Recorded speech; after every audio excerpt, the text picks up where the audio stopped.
भगवान विष्णु ने अपने 7वें अवतार में भगवान श्री राम के रूप में जन्म लिया था, जिसका मुख्य उद्देश्य रावण का वध करके धरती को पाप मुक्त करना था। वह धर्म की पुनः स्थापना करनी थी। तो श्री राम के रूप में उन्होंने एक ऐसा आदर्श स्थापित किया कि उनके जीवन की हर एक घटना हमारे लिए प्रेरणा बन गई। यदि हम उनके जीवन में घटित किसी भी घटना का विश्लेषण करेंगे तो पाएंगे कि हर घटना हमें कुछ न कुछ शिक्षा देकर ही जाती है। इसलिए आज हम आपको श्री राम जी के जन्म से लेकर उनके समाधि लेने तक की हर घटना व उससे जुड़ी शिक्षा का वर्णन करेंगे। वीडियो शुरू करने से पहले भगवान श्री राम से प्रार्थना है कि हे प्रभु, आपका जीवन परिचय देने जा रहे हैं, कोई भूल चूक हो जाए तो क्षमा करना।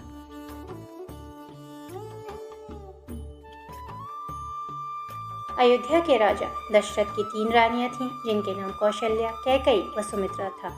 वहीं दूसरी ओर लंका के अधर्मी राजा रावण का राज्य था, जो राक्षसों का सम्राट था। उसके राक्षस केवल लंका तक ही सीमित नहीं थे, बल्कि समुद्र के इस पार दंडक वन में भी फैले हुए थे, जिसके कारण ऋषि मुनियों को भगवान की स्तुति करने व धार्मिक कार्यों को करने में समस्या हो रही। आकाश में स्थित देवता भी रावण के बढ़ते हुए प्रभाव के कारण व्यथित थे। तब सभी भगवान विष्णु के पास सहायता मांगने गए। भगवान विष्णु ने कहा कि अब उनका 7वां अवतार लेने का समय आ गया है। इसके बाद उन्होंने दशरथ पुत्र के रूप में महारानी कौशल्या के गर्भ से जन्म लिया, जिनका नाम राम रखा गया। श्री राम के साथ उनके 3 भाई भरत, लक्ष्मण व शत्रुघ्न का भी जन्म हुआ।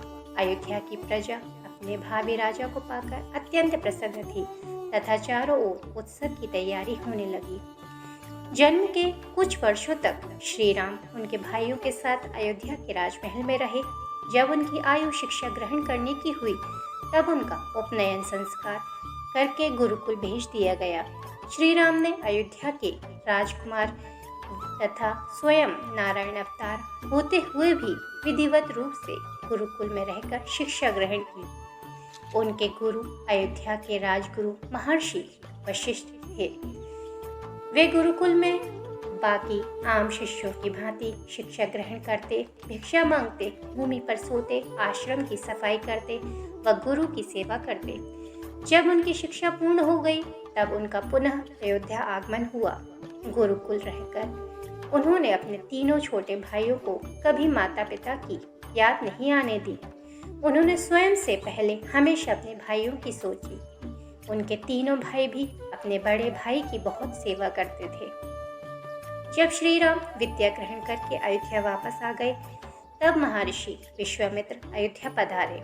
उन्होंने दशरथ को बताया कि उनके आश्रम पर आए दिन राक्षसों का आक्रमण होता रहता है, जिससे उन्हें यज्ञ आदि करने में बाधा हो रही है। अतः वे श्री राम को उनके साथ जाने की आज्ञा दें। तब दशरथ ने कुछ आनाकानी करने के बाद श्री राम को उनके साथ चलने की आज्ञा दे दी। क्योंकि लक्ष्मण हमेशा अपने बड़े भाई श्री राम के साथ ही रहते थे, इसलिए वे भी उनके साथ गए। वहां जाकर श्री राम ने अपने गुरु विश्वामित्र के आदेश पर ताड़का व सुबाहु का वध कर डाला व मारीच को दूर दक्षिण किनारे समुद्र में फेंक दिया। इस प्रकार उन्होंने आश्रम पर आए संकट को दूर किया। इसमें श्री राम ने यह संदेश दिया कि शास्त्रों में किसी महिला पर अस्त्र उठाना तथा उसका वध करना धर्म विरुद्ध बताया गया है, लेकिन यदि गुरु की आज्ञा की अवहेलना की जाए तो वह उससे भी बड़ा अधर्म रूपी कार्य है। इसलिए इस धर्म संकट में उन्होंने उस धर्म को चुना जो श्रेष्ठ था व गुरु की आज्ञा का आंख बंद कर पालन किया। जब श्री राम अपने गुरु के साथ विचरण कर रहे थे, तब बीच में उन्हें एक पत्थर की शिला दिखाई दी।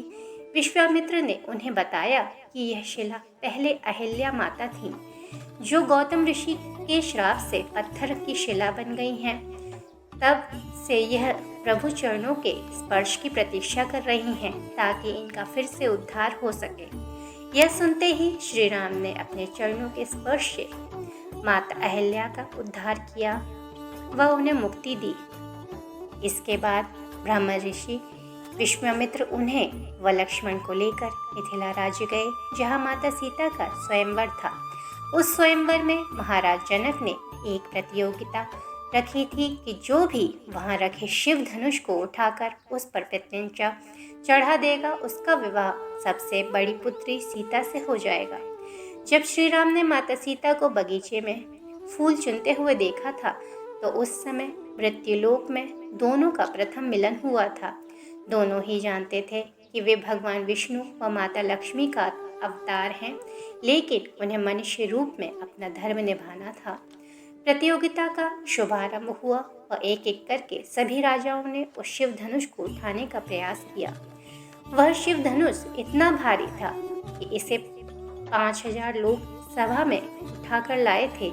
सभा में कोई भी ऐसा बाहुबली नहीं था जो उस धनुष को उठाकर उस पर प्रत्यंचा चढ़ा सके। अंत में विश्वामित्र जी ने श्री राम को वह धनुष उठाने की आज्ञा दी। गुरु की आज्ञा पाकर श्री राम ने शिव धनुष को प्रणाम किया। वह एक ही बारी में धनुष उठाकर उस पर प्रत्यंचा चढ़ाने लगे, जिससे शिव धनुष टूट गया। यह दृश्य देखकर वहां उपस्थित सभी अतिथिगण आश्चर्यचकित हो गए थे। इसके पश्चात श्री राम का विवाह माता सीता से हो गया। इससे हमें यह शिक्षा मिलती है कि एक गुरु अपने शिष्य के जीवन के सबसे महत्वपूर्ण निर्णय भी ले सकता है। जब माता पिता अपने बच्चे का हाथ एक गुरु को सौंप देते हैं, तो वहीं गुरु उसके माता पिता बन जाते हैं। उनकी आज्ञा अर्थात अपने माता पिता की आज्ञा समझी जाती है, जिसका पालन करना हर मनुष्य का परम कर्तव्य हो जाता है।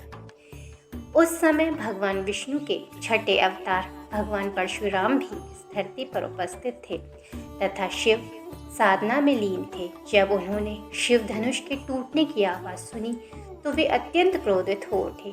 उस सभा में पहुंचे उन्हें इतने क्रोध में देखकर सभी सभासद डर गए। वे शिव धनुष तोड़ने वाले को सामने आकर उनसे युद्ध करने की चुनौती देने लगे। परशुराम को इस तरह क्रोधित व श्री राम का अपमान देखकर लक्ष्मण अपना क्रोध रोक नहीं पाए। वह उनकी परशुराम से बहस होने लगी, लेकिन इसी बीच श्री राम ने ना अपना संयम खोया और ना ही कोई कटु वचन कहे। वे लगातार परशुराम व लक्ष्मण को समझाते रहे। वह परशुराम जी के द्वारा कठोर वचन सुनने के बाद भी उनसे क्षमा मांगी। अंत में परशुराम जी का क्रोध शांत करने के लिए उन्होंने अपना विष्णु अवतार होने का एहसास दिलाया। जब परशुराम जी को पता चला कि भगवान विष्णु का 7वां अवतार जन्म ले चुका है तथा वे स्वयं भगवान श्री राम हैं, तो वे वहां से चले गए। उस समय एक पुरुष के द्वारा कई पत्नियां रखने का चलन आम था। मुख्यतया एक राजा की कई पत्नियां हुआ करती थी। स्वयं श्री राम के पिता दशरथ की भी 3 रानियां थीं, किंतु श्री राम ने माता सीता को वचन दिया था कि आजीवन किसी पराई स्त्री के बारे में सोचेंगे तक नहीं। जीवन भर केवल और केवल माता सीता ही उनकी धर्मपत्नी रहेंगी। वह कभी कोई दूसरी स्त्री को यह अधिकार प्राप्त नहीं होगा। इस प्रकार उन्होंने एक पति पत्नी के आदर्शों को स्थापित किया। अपने विवाह के कुछ समय पश्चात उन्हें पिता द्वारा राज्यसभा में बुलाया गया व उनके राज्याभिषेक करने का निर्णय सुनाया गया। शुरू में तो श्री राम असहज हुए, लेकिन इसे अपने पिता की आज्ञा मानकर उन्होंने स्वीकार कर लिया। इसके बाद पूरी अयोध्या नगरी में इसकी घोषणा कर दी गई व उत्सव की तैयारियां होने लगी। अगली सुबह जब उनके पिता राज्यसभा में नहीं आए, उन्हें उनके पिता दशरथ का अपनी सौतेली माँ कैकेयी के कक्ष में होने का पता चला। वहां जाकर उन्हें ज्ञात हुआ कि कैकेयी ने राजा दशरथ से अपने पुराने 2 वचन मांग लिए हैं, जिनमें प्रथम वचन राम के छोटे भाई व कैकेयी के पुत्र भरत का राज्याभिषेक था व दूसरा वचन श्री राम को 14 वर्ष का वनवास था। उनके पिता यह वचन निभा पाने में स्वयं को असहाय महसूस कर रहे थे, इसलिए वे अपने कक्ष में बैठकर विलाप कर रहे थे। जब वे कक्ष में पहुंचे तो अपने पिता को दुखी पाया। उनके पिता ने श्री राम से कहा कि विद्रोह करके उनसे यह राज्य छीन लें तथा स्वयं राजा बन जाएं। श्री राम ने इसे सिरे से नकार दिया। तथा अपने पिता के दिए गए वचनों को निभाने के लिए सहजता से वनवास स्वीकार कर लिया। इसके साथ ही उन्होंने अपनी माता कैकेयी से कहा कि यदि उन्हें भरत के लिए राज ही चाहिए था तो वे सीधे उन्हें ही कह देती। वे प्रसन्नता से यह राज्य भरत को दे देते। श्री राम ने अपने पिता का वचन निभाने के लिए वनवास जाने का निर्णय ले लिया। उनके साथ उनकी पत्नी सीता ने भी अपने पति धर्म निभाते हुए वनवास में जाने का निर्णय लिया। साथ ही हमेशा उनके साथ रहने वाले भाई लक्ष्मण भी उनके साथ चल दिए। उस समय उनके दो भाई भरत व शत्रुघ्न अपने नाना के राज्य कैकेय प्रदेश में थे, इसलिए उन्हें किसी घटना का ज्ञान नहीं था। जब श्री राम वनवास जाने लगे तो अयोध्या की प्रजा विद्रोह पर उतर आई। उन्होंने भरत को अपना राजा मानने से इनकार कर दिया। यह देखकर श्री राम ने अयोध्या की प्रजा को समझाया तथा अपने राजा की आज्ञा का पालन करने को कहा। श्री राम ने अपने वनवास में जाने के पश्चात भरत को राज्य चलाने में सहयोग देने को कहा। इससे श्री राम ने यह शिक्षा दी कि चाहे उनके साथ कैसा भी अन्याय हुआ हो, लेकिन उन्होंने अपनी सौतेली माँ कैकेयी व भरत के प्रति कभी कोई दुर्भावना नहीं रखी।